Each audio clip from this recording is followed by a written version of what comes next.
আসসালামু আলাইকুম সম্মানিত ভিউয়ার্স, কেমন আছেন সবাই? আশা করছি সবাই ভালো আছেন। দর্শক শ্রোতা, আজকে বেশি কথা না বলে আপনাদেরকে নিয়ে যাব স্ক্রিনে। দেখুন আপনার স্ক্রিনে একটা ভিডিও, যে স্ক্রিনে কি বলতেছে। দর্শক শ্রোতা, কক্সবাজারে একটা মাদ্রাসার ছাত্রকে খুন করে ফেলেছে। তো দর্শক শ্রোতা, আমি বেশি কথা বলবো না, আপনারা সম্পূর্ণ ভিডিওটা এখানে দেখে আসুন।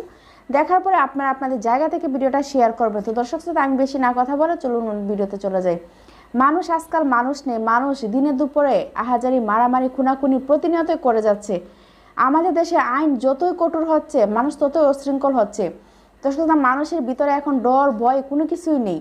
তো দর্শক, আমি বেশি কথা বলবো না, আপনাদেরকে নিয়ে যাবো সেই ভিডিওতে। তো চলুন দেখে আসি সেই ঘটনাটা কোথায় ঘটেছে এবং কি হয়েছিল ছেলেটির সাথে। ঘটনাটি ঘটেছে কক্সবাজারে। তো চলুন ভিডিওটা দেখে আসি। মর্মান্তিক ঘটনা যাতে পুনরাবৃত্তি না ঘটে সেদিকে প্রশাসনের সুনজর দেওয়ার দাবি জানান স্থানীয় সুশীল সমাজ। দর্শক শ্রোতা, অলরেডি আপনারা সম্পূর্ণ ভিডিওটা দেখতে পেরেছেন। এখন বলুন, এই ভিডিও সম্পর্কে আপনাদের কিছু বলার থাকলে অবশ্যই কমেন্টে জানাবেন।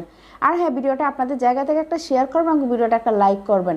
দর্শক শ্রোতা, আপনারা যদি আমার চ্যানেলে নতুন দর্শক হয়ে থাকেন তাহলে আমাদের চ্যানেলটা একটা সাবস্ক্রাইব করবেন এবং পাশে থাকা বেল আইকনটি বাজিয়ে দেবেন। এত করে পরবর্তী ভিডিও আপলোড দেওয়ার সাথে সাথে আপনাদের কাছে সবার আগে পৌঁছে যাবে।